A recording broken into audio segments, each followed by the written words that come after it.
اللہ اللہ اللہ اللہ۔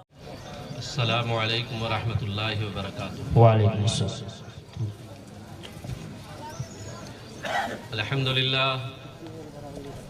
للہ نحمده ونستعینه ونستغفره ونؤمن به ونتوکل علیہ ونعوذ باللہ من شرور انفسنا ومن سیئات اعمالنا، من يهده الله فلا مضل له ومن يضلله فلا هادي له، ونشهد ان لا اله الا الله وحده لا شريك له، ونشهد ان سيدنا وسندنا ومولانا محمدا عبده ورسوله صلى الله عليه وعلى آله وصحابه وسلم تسليما كثيرا كثيرا، اما بعد، قال الله تبارك وتعالى في كلام المجيد والفرقان الحميد، اعوذ بالله من الشيطان الرجيم، بسم الله الرحمن الرحيم، إنا نحن نزلنا الذكر وإنا له لحافظون، قال الله تبارك وتعالى، من عمل صالحا من ذكر أو أنثى وهو مؤمن فلنحيينه حياة طيبة ولنجزينهم أجرهم بأحسن ما كانوا يعملون، قال النبي صلى الله عليه وسلم،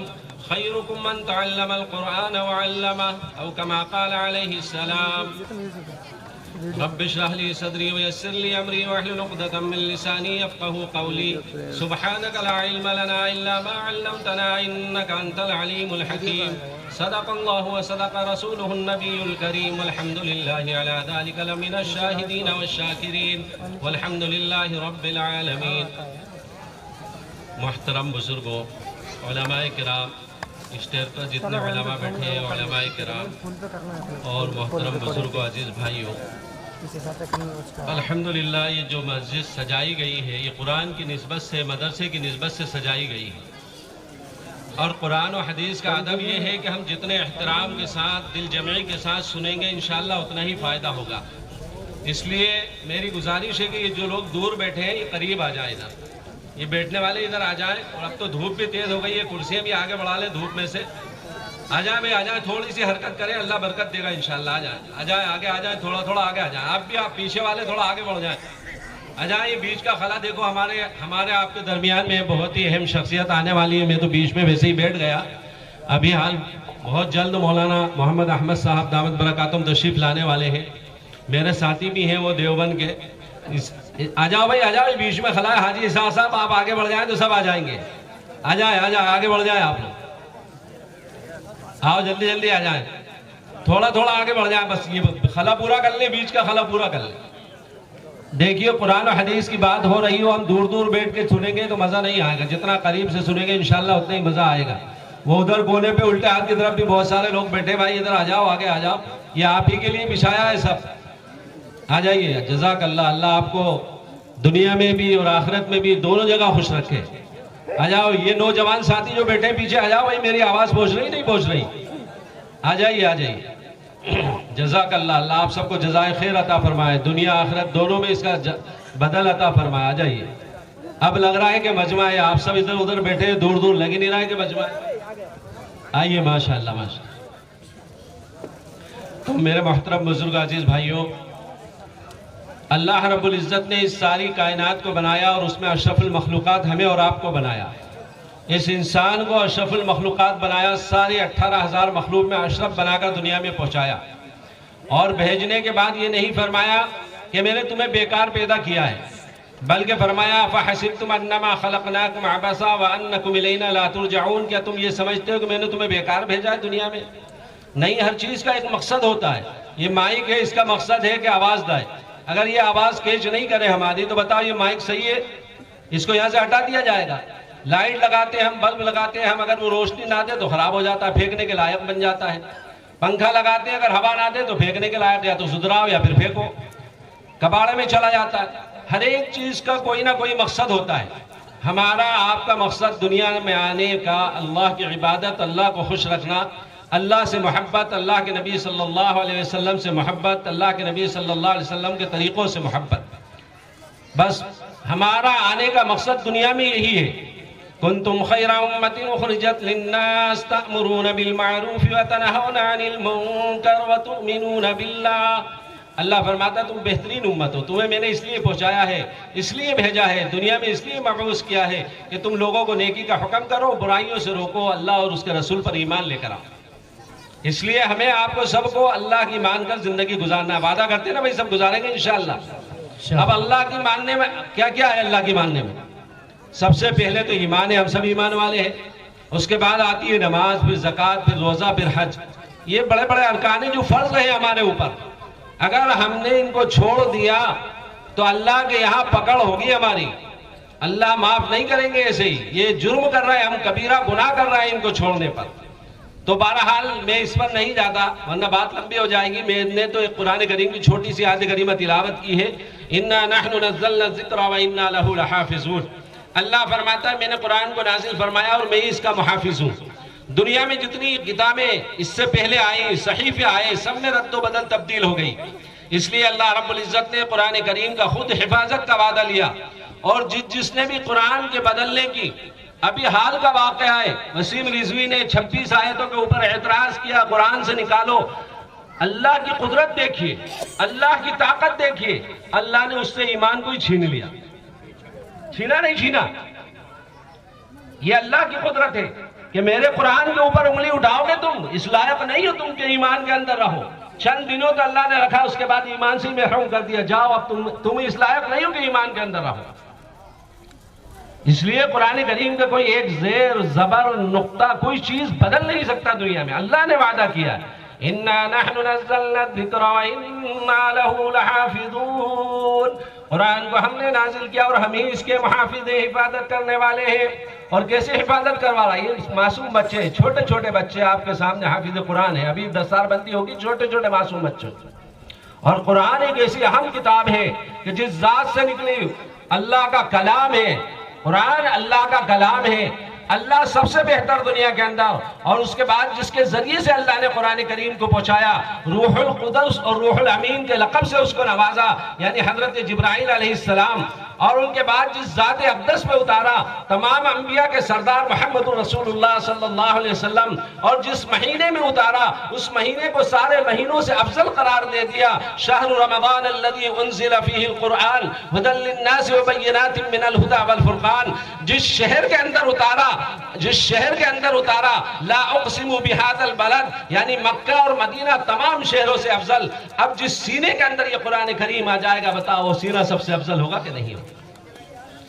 جس سینے کے اندر یہ قرآن کریم آ گیا وہ سب سے افضل سینہ ہے۔ ہر ایک کو لازم ہے کہ وہ اس کی تعظیم کرے، اس سینے کی، اس بچے کی تعظیم کرنا، چاہے وہ ہمارا بیٹا ہو، چاہے ہمارا بھائی ہو، چاہے ہمارا بھتیجا ہو، لیکن اب ہم پر لازم ہو گیا کہ ہم اس کی تعظیم کریں، اس لیے کہ اللہ رب العزت نے اس کے قلب کے اندر وہ چیز عنایت کر دی ہے جس چیز کا اللہ نے خود وعدہ کیا حفاظت کا۔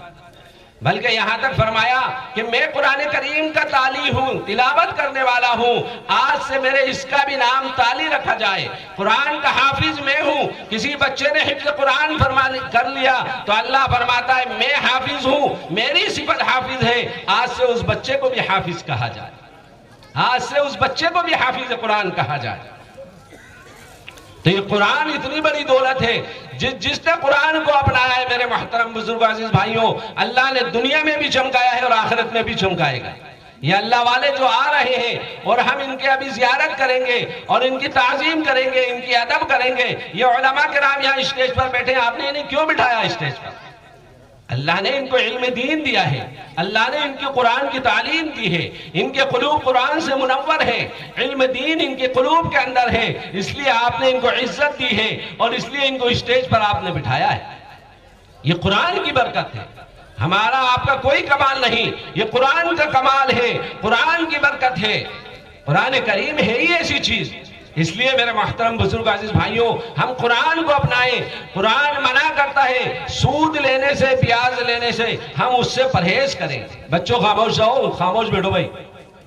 اللہ تعالیٰ نے قرآن کریم کے اندر ارشاد فرمایا، میں یہ اس لیے عرض کر رہا ہوں کہ میں علاقے کا اور مجھے علاقے کی باتیں معلوم ہیں الحمدللہ، میں اس لیے آپ سے عرض کر رہا ہوں، یا ایھا الذین آمنوا اتقوا اللہ وذروا ما بقی من الربا ان کنتم مؤمنین فإن لم تفعلوا فأذنوا بحرب من اللہ ورسولہ۔ کتنی سخت وعید سنائی اللہ نے. ایمان والوں اگر ایمان سلامت رکھنا چاہتے ہو تو سود بیاس رشوت کو چھوڑ دو. آج سمو چل رہا ہے نا بھائی, سمو گھر گھر ہو گیا, گھر گھر ہو گیا سمو کی لعنت. اور کتنے اس کے اندر کتنی چیزیں ہیں. ایک تو ہم اپنی ماں بہنوں کو غیر محرموں کے سامنے بے پردہ پہنچا دیتے ہیں. ہم اپنی ماں بہنوں کو وہ ان غیر محرم جو آتے ہیں نا ان سے ایسی باتیں کرتی ہیں جیسے کہ وہ ان کے رشتہ دار عزیزدار ہو, ان کے محرم ہو, جبکہ قرآن کہتا ہے کہ پردہ لازم ہے. وَقَرْنَ فِي بُيُوتِكُنَّ وَلَا تَبَرَّجْنَ تَبَرُّجَ الْجَاهِلِيَّةِ الْأُولَىٰ. اللہ نے قرآن میں فرمایا عورتیں گھر میں ایسے رہیں جیسے کیلا گاڑ دیتے ہیں. آپ نے یہ گاڑا ہے نا کیلا, یہ ایسے عورتیں گھر کے اندر رہیں. اور اللہ کے نبی صلی اللہ علیہ وسلم سے فرمایا آج حجاب کا پردہ کیوں, حجاب کا مسئلہ کیوں اٹھا ہوا ہے؟ اس لیے کہ ہماری ماں بہنیں مشکل سے 20% حجاب کرتی ہیں. ذرا سا پیسہ آ گیا سب سے پہلے برقع اترتا ہے. کیا برقع پہننا غربت کا نام ہے؟ نہیں. اللہ نے حکم دیا قرآن کریم کے اندر, یا ایھا النبی قل لازواجک وبناتک ونساء المؤمنین یدنین من جلابیبہن. اللہ کے نبی صلی اللہ علیہ وسلم سے کہا جا رہا ہے نبی جی پہلے اپنی بیویوں کو پردہ کرائیے, ازواجک وبناتک, پھر اپنی بیٹیوں کو پردہ کرائیے, ونساء المؤمنین, اور پھر مومن عورتوں کو پردہ کرائیے. اللہ حکم دے رہا ہے. پردے کے اندر جلابیب کہتے ہیں چادر کو, چادر کے اندر لپٹ کر آئے. کہیں آنا ہو تو جب یہ آیت کریمہ اتری, نماز پڑھنے جایا کرتی تھی عورتیں مسجد نبوی میں, اس وقت ساری عورتیں آ گئیں. ایک مائی آئی اور انہوں نے دیکھا کہ ساری پردے کے اندر چادروں میں لپٹی ہوئی آئی ہیں, وہ ایسی آ گئی روزانہ کی طرح. رات میں یہ آیت کریمہ اتری تھی, انہیں نہیں پتا, دور رہتی تھی مدینے میں. انہوں نے پوچھا اپنی ساتھیوں سے یہ کیا ہے, تم سب یہ چادریں کیوں لپٹی ہوئی ہو؟ تو انہوں نے بتایا کہ آج پردے, تمہیں نہیں معلوم آج پردے کی آیت رات میں نازل ہو چکی ہے. تو انہوں نے کہا کہ ہاں معلوم نہیں مجھے, جبھی تمہیں ایسے آ گئی. چھوٹے بچے کو لے کر آئی تھیں, اسی وقت گھر پہنچایا اور گھر سے چادر منگائی اور اس کے بعد چادر لپیٹ کر اپنے گھر گئی. شوہر نے کہا کہ تمہیں پتہ نہیں تھا, اگر تم ویسے بھی آ جاتی اور ظہر میں جاتی تو پردہ کر کے چلی جاتی, کیا حرج تھا؟ قربان جائیے کیا مائی تھی. صحابیات کا کیا جذبہ دیا تھا اللہ نے. فرمانے لگی اللہ کا حکم آئے اور میں ایک قدم اللہ کے بغیر حکم کے گھر سے نکال دوں, یہ نہیں ہو سکتا. ایک قدم نکال دوں. ہم اندازہ کریں ہم اللہ کے کتنے حکم توڑتے ہیں, کتنے حکم توڑتے ہیں اللہ کے, اور ہماری پیشانی پہ شل بھی نہیں آتا. من عمل صالحا من ذکر او انثى وهو مؤمن فلنحيينه حیاتا طیبا. تو آیت کریمہ جو سود کی تھی میں نے پہلے وہ عرض کر دوں, اس کے بعد آگے عرض کروں گا. فرمایا یا ایھا الذین آمنوا اتقوا اللہ وذروا ما بقی من الربا ان کنتم مؤمنین. رشوت کو, سود کو, بیاس کو, سب کو چھوڑو اگر تم مومن رہنا چاہتے ہو. آگے فرمایا فَإِن لَّمْ تَفْعَلُوا فَأْذَنُوا بِحَرْبٍ مِّنَ اللَّهِ وَرَسُولِهِ. اور اگر تم اس کو نہیں چھوڑو گے, ایسا نہیں کرو گے, تو اللہ اس کے رسول کے لیے اعلان جنگ. اب بتاؤ ہم اللہ سے جنگ کر سکتے ہیں؟ نبی پاک صلی اللہ علیہ وسلم سے جنگ کر سکتے ہیں؟ بھائی نعوذ باللہ. ہم تو پھر سب چھوڑیں گے نا اس کو انشاءاللہ. جنہوں نے سمو لے رکھا ہو جلد سے جلد ادا کر دیں اور آئندہ کے لیے توبہ کر لیں. پاک مال, حلال مال کھانے کی عادت ڈالیں. سمجھ میں آ رہی نہیں؟ اللہ کے نبی صلی اللہ علیہ وسلم نے ارشاد فرمایا الراشی والمرتشی کلاہما فی النار او کما قال علیہ السلام. رشوت لینے والا, رشوت دینے والا, سود لینے والا, سود دینے والا, رشوت کھانے والا, رشوت کھلانے والا, یہاں تک آتا ہے کہ اس کی طرف اشارہ کرنے والا, اس کا لکھنے والا, سارے کے سارے جہنمی, سارے کے سارے جہنمی. کلاہما فی النار. کسی کو ضرورت پڑ رہی ہے آپ نے دلا دیے, آپ بھی برابر کے شریک ہیں. کسی کو ضرورت پڑ رہی ہے پیسوں کی, آپ نے کہا میرے پاس تو نہیں ہے, چلو میں سود پہ تمہیں دلوا دیتا ہوں, میری بات ہے کسی سے, آپ بھی برابر کے شریک ہیں. اللہ تعالیٰ قرآن کریم کے اندر ارشاد فرماتا ہے فَتَعَاوَنُوا عَلَى الْبِرِّ وَالتَّقْوَى وَلَا تَعَاوَنُوا عَلَى الْإِثْمِ وَالْعُدْوَانِ. اگر کسی کی مدد کرنا ہو تو نیکی کے اندر ایک دوسرے کی مدد کرو, گناہوں پر, سرکشی پر کسی کی مدد نہ کرو, یہ گناہ ہے. اللہ کے نبی نے فرمایا من دال علی الخیر کفاعلہ او کما قال علیہ السلام. جس نے کوئی رہنمائی کی کسی اچھی چیز کی طرف, کسی کو نمازی بنا دیا، کسی کو زکوٰۃ دینے والا بنا دیا، کسی کو روزہ رکھنے والا بنا دیا، کسی کو قرآن سیکھنے والا بنا دیا، کسی طالب علم کا خرچہ اٹھا لیا کہ میں اس کا خرچہ اٹھاؤں گا، تو جب تک وہ کام ہوتا رہے گا آپ کو اس کا ثواب ملتا رہے گا. جب تک وہ کام ہوتا رہے گا آپ کو ثواب ملتا رہے گا.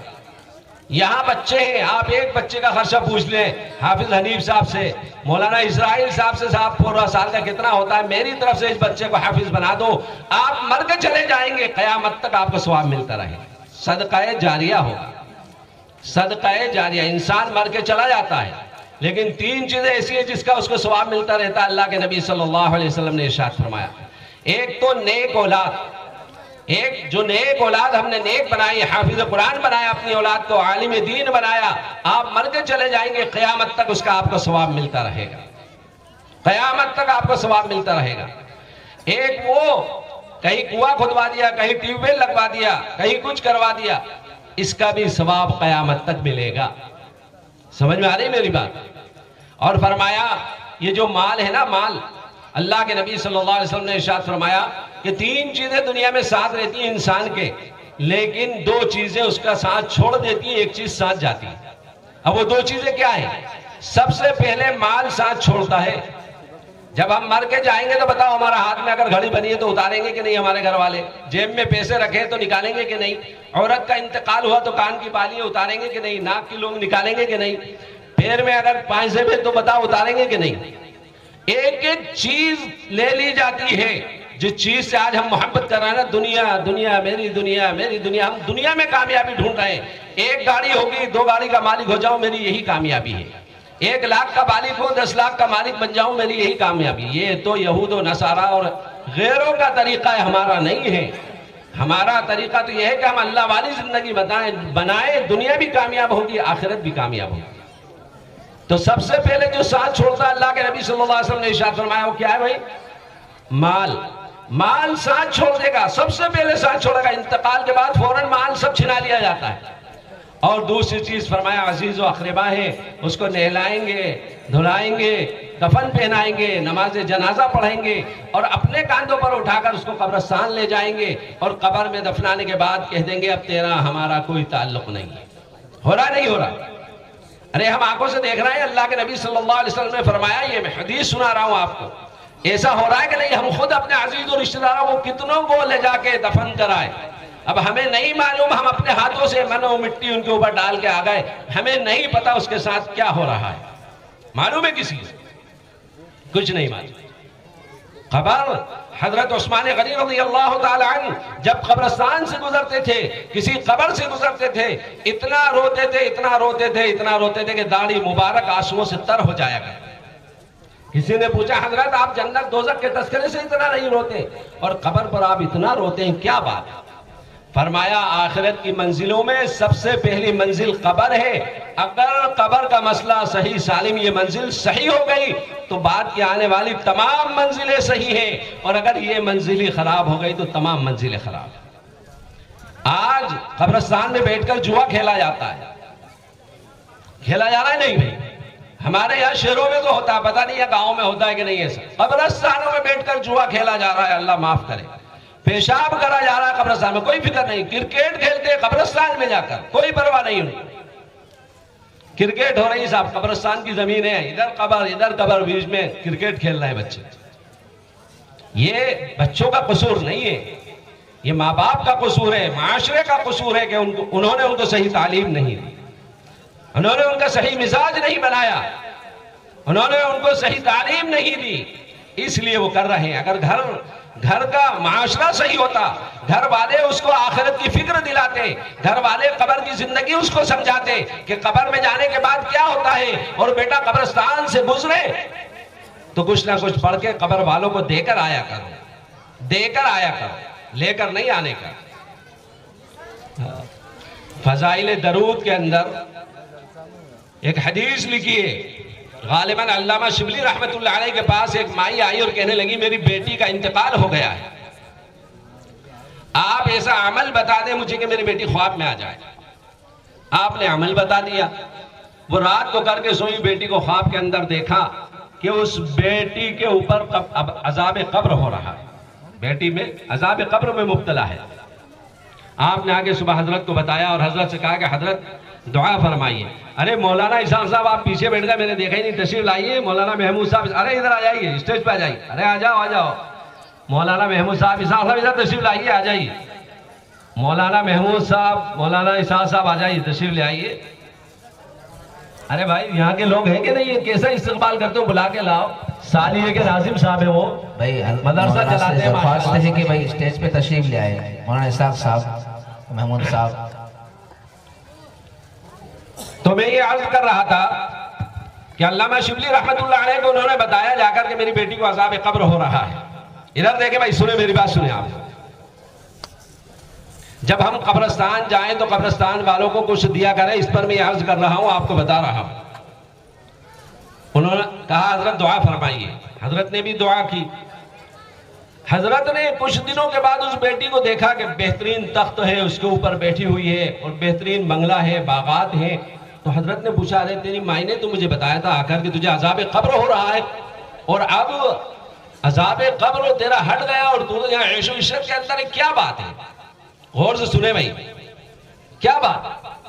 کہنے لگی کہ ایک اللہ والا قبرستان سے گزرا تھا اور اس نے ایک مرتبہ درود پاک پڑھا. دیکھو درود پاک کی طاقت دیکھو. ایک مرتبہ درود پاک پڑھا اس نے, اور ہم سب قبرستان والوں کو بخش دیا. 70,000 مردوں کو عذاب قبر ہو رہا تھا, اللہ نے سب کی مغفرت کر دی. کتنے؟ ارے بھائی کتنے؟ 70,000 کو عذاب قبر ہو رہا تھا, اللہ تعالیٰ نے سب کی مغفرت فرما دی.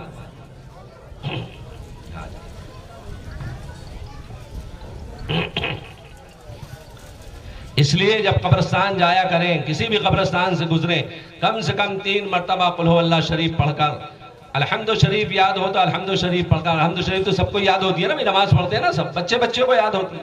کم سے کم 3 مرتبہ قل ہو اللہ, الحمد شریف. کچھ یاد نہیں ہو تو درود شریف پڑھ کر بخش دیں. کیا معلوم کہ اس کو عذاب قبر ہو رہا ہو, اور آپ کے ہمارے پڑھنے کی برکت سے اللہ تعالیٰ اس کو معاف فرما دے. تو تیسری چیز کیا تھی؟ بندے کے اعمال صالحہ. عزیز و اقربا چھوڑ کر آ گئے اس کو قبرستان تک. اب تیسری چیز ہے بندے کے اعمال صالحہ.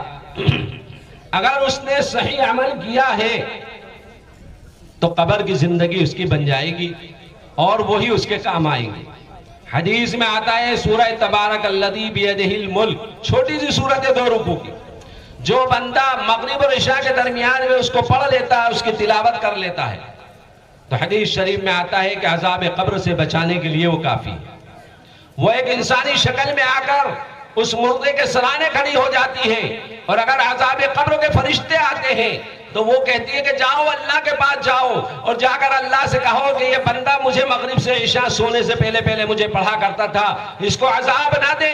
تیرے محبوب نے فرمایا تھا جو اس سورہ مبارکہ کو مغرب اور عشاء کے درمیان سونے سے پہلے پڑھے گا, اللہ اس کو عذاب قبر نہیں دے گا. یہ بندہ مجھے روزانہ پڑھا کرتا تھا, اللہ سے کہو اس کا عذاب قبر ہٹا دے. اور اگر اللہ عذاب قبر نہیں ہٹاتا تو اللہ سے کہہ دو مجھے اپنے قرآن سے نکال. چھوٹی سی آیت ہے, چھوٹی سی سورہ مبارکہ, پڑھیں گے نا سب بھائی, یاد کریں گے نا.